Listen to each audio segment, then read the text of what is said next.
that's where I really learned my trade. I was the one who had to go through the original papers and bring them to Randolph, my section of the history.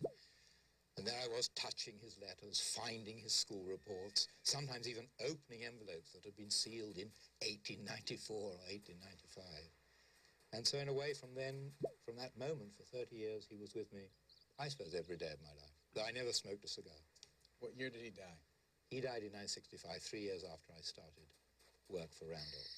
And, I was actually over here then, in the States, and I had a wonderful discovery which really gave me Randolph's confidence and put me even deeper into the Churchill story. I went to the New York Public Library. Stakes I in knew this game. Churchill had Who will own the coal mine? Tammany Hall. Big blind Boston, is $12. And I asked to see the Churchill file in that man's papers. He was called Burke Cochran. And they said, oh, we're terribly The gentleman sorry. wins We only have the letters from the American novelist Winston Churchill, who was such a person. And it was so cold outside that day. I said, well, all right, let me look at those. The gentleman calls. All the letters from my Winston Churchill. They'd been misfired. Turn. And they included a letter he'd written from prison camp on his 25th birthday, a long, fascinating letter. So from that moment, now it's Randolph my thought turn. I was a genius, though all it was a misfiling. The gentleman wins $415. I met all his old girlfriends, the girls I'm he was shaking. supposed to, who turned him down. The and the girls who gentleman wanted wins him to marry. The big blind $16 raised to, including the girl who was so angry that he didn't want to marry her. But she said, you know, the gentleman wins all you men say, $48. you are absolutely rotten. The gentleman calls. He said, you're quite right, he said. We're all worms. Raise. I'm a glowworm. I knew I was good. It's hard to be honest with you, it's hard to know where to start, but let me start with you. The gentleman calls. Have you been known as the official biographer? fold. You up against me now. Although to the enormous credit The gentleman wins they never $48. asked to see a single word of what I was writing until the books were printed and bound and ready for sale to the Flop. public. And they never asked me to delete a word or skirt round a particular issue. So official The gentleman calls. thought to mean a censored or restricted biographer. What does it mean, official biographer?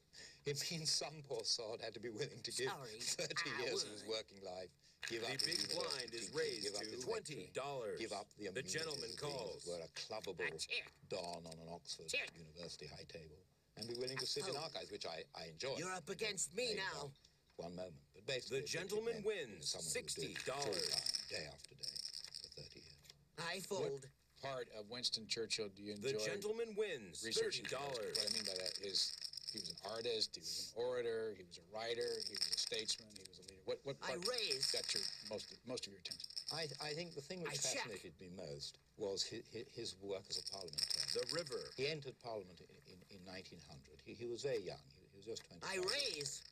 And he spent the next I knew I was good. years in the Parliament. And he made that his life. I mean, for example, he wrote every single one of his parliamentary speeches. Nowadays, it's quite rare, as you know, for a leading I raise. to write his speeches. He might correct what his speechwriters write.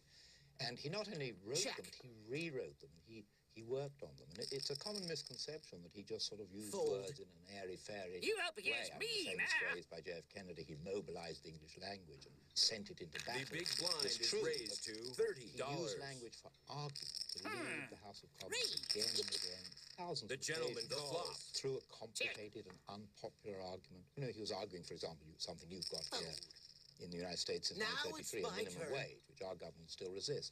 He presented The that to gentleman Parliament, wins for an hour and a half, $544. great and careful detail. So that really I is raise. fascinating. How did this man take an unpopular course, The gentleman to calls. persuade a basically often hostile House of Commons to accept the rightness and logic of it? Fold. Because he was never a dictator. up He against could never me pound now. the table and say, we'll do it. Everything depended. The on votes of gentleman House. wins $630. From when to when? He was born in 1874.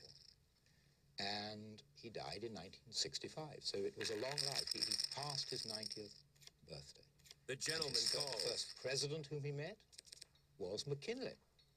And he The gentleman also calls. met McKinley's vice president, Teddy Roosevelt, because shortly after he met McKinley, McKinley was assassinated and Roosevelt became president.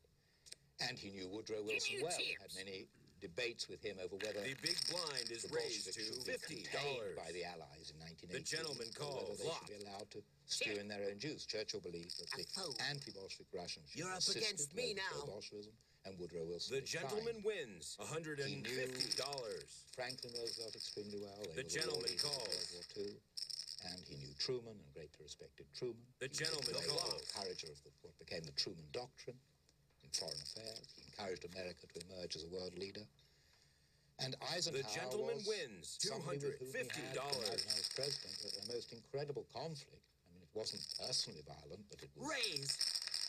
almost disastrous The for flop. Churchill. Churchill wanted, when Stalin died, to go with Eisenhower to Moscow and meet Stalin's successors in Moscow and say, right, now we can end the Cold War. Now we can, we are strong, we have the nuclear capacity, but we wish to be on good terms with you. We wish to help your economy. The in total return pot for you is moderating 1,000. This player Say, is let's out go of to gentleman business. left the table.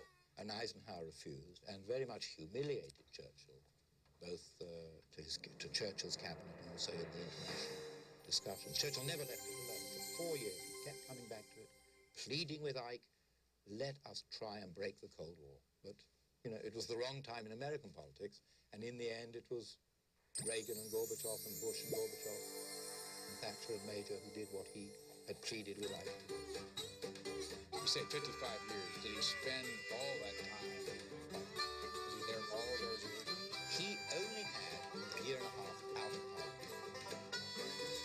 And that was in 1922, when he had to fight an election and he just had his appendix out.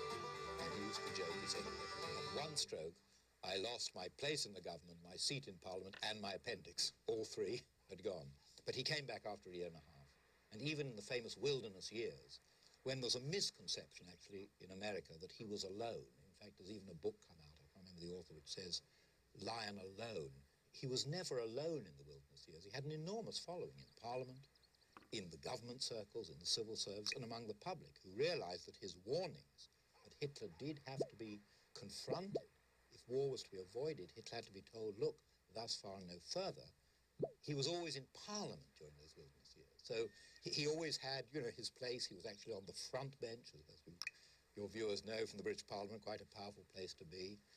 And so his was always a voice within the parliamentary system. He was never really out of it.